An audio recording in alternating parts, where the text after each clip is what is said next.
YS Jagan అధ్యక్షతన వైఎస్ఆర్సీపీ శాసనసభాపక్ష సమావేశం కొనసాగుతోంది. ఈ సమావేశానికి పార్టీ ఎమ్మెల్యేలు, ఎమ్మెల్సీలు హాజరయ్యారు. అసెంబ్లీ సమావేశాల్లో అనుసరించాల్సిన వ్యూహాలపై సభ్యులకు వైఎస్ జగన్ దిశానిర్దేశం చేస్తున్నారు. ఇదే అంశంపై కంప్లీట్ డీటెయిల్స్ అందిస్తారు మా కరెస్పాండెంట్ రవీందర్. లైవ్ లో సిద్ధంగా ఉన్నారు. రవీందర్, చెప్పండి, ఎలాంటి అంశాలపై ప్రధాన ఎజెండాగా ఈ సమావేశం నడుస్తోంది?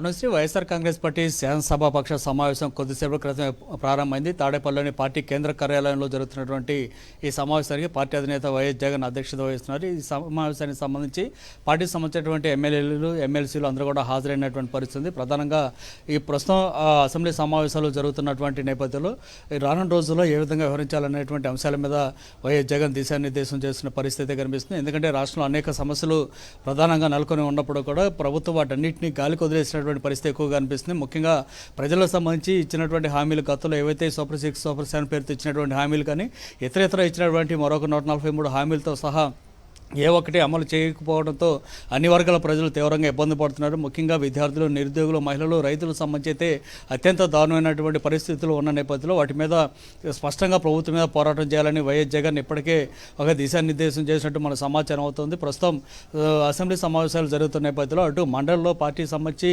విపక్ష నేతగా బొత్స సత్యనారాయణ ఉన్నారు కాబట్టి ఖచ్చితంగా ప్రజా పోరాటం అనేది కొనసాగుతుంది. అయితే అసెంబ్లీ ఇటువైపు శాసనసభ వైపు వచ్చేసరికి ఇక్కడ ప్రతిపక్షంగా వైఎస్ఆర్ కాంగ్రెస్ పార్టీని చంద్రబాబు సర్కార్ గుర్తించగటం లేదు. ఈ నేపథ్యంలోనే ఖచ్చితంగా దీనికి సంబంధించి ప్రతిపక్ష హోదా ఇవ్వాలంటూ గతంలో పెద్ద ఎత్తున వైఎస్ఆర్ కాంగ్రెస్ పార్టీ ఆందోళన చేసింది. నిన్న గవర్నర్ ప్రసంగం సమయంలో కూడా ఇదే అంశంపై నిరసన కూడా తెలిపినటువంటి పరిస్థితి. ఇది కాకుండా అదనంగా హైకోర్టులో ఒక పిటిషన్ కూడా దాఖలు చేయడం ద్వారా సుప్రీం దాఖలు చేసిన పరిస్థితి. కానీ ఇప్పటివరకు కూడా స్పీకర్ దానికి సమాధానం ఇవ్వలేదు. దీని అంతటి కారణం ఏం కనిపిస్తుంది అంటే ప్రజా సమస్యలకు సంబంధించి శాసనసభలో జగన్తో పాటు ఎమ్మెల్యేలందరూ పెద్ద ఎత్తున ప్రభుత్వం మీద గట్టిగా నిలదీస్తే కనుక సమాధానం చెప్పుకోలేనటువంటి పరిస్థితులు ఏర్పడతాయి. కాబట్టి ఆ కారణంతో ప్రతిపక్ష హోదా ఇవ్వకుండా ప్రభుత్వం వెనకడుగు వేస్తుంది అనేది చాలా స్పష్టంగా అర్థమవుతుంది. కాబట్టి రానున్న రోజులు ఏ విధంగా వ్యవహరించాలనేటువంటి అంశం మీద ఇప్పుడు జగన్ దిశానిర్దేశం చేస్తున్నారు. గతంలో అయితే ఇదే అంశం మీద ప్రతిరోజు అంటే అసెంబ్లీ జరిగేంత వరకు ఇక్కడ వైఎస్ఆర్ కాంగ్రెస్ పార్టీ కార్యాలయంలో ప్రెస్ మీట్ పెట్టడం ద్వారా ప్రభుత్వాన్ని ప్రశ్నించాల్సినటువంటి అంశాల మీద ప్రశ్నించే విధంగా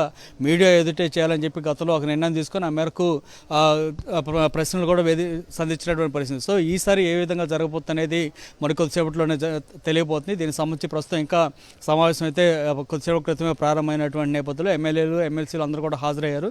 జగన్ ఆల్రెడీ వారితో మాట్లాడుతున్నట్టు కూడా సమాచారం అంతా ఉంది. అనుశ్రీ.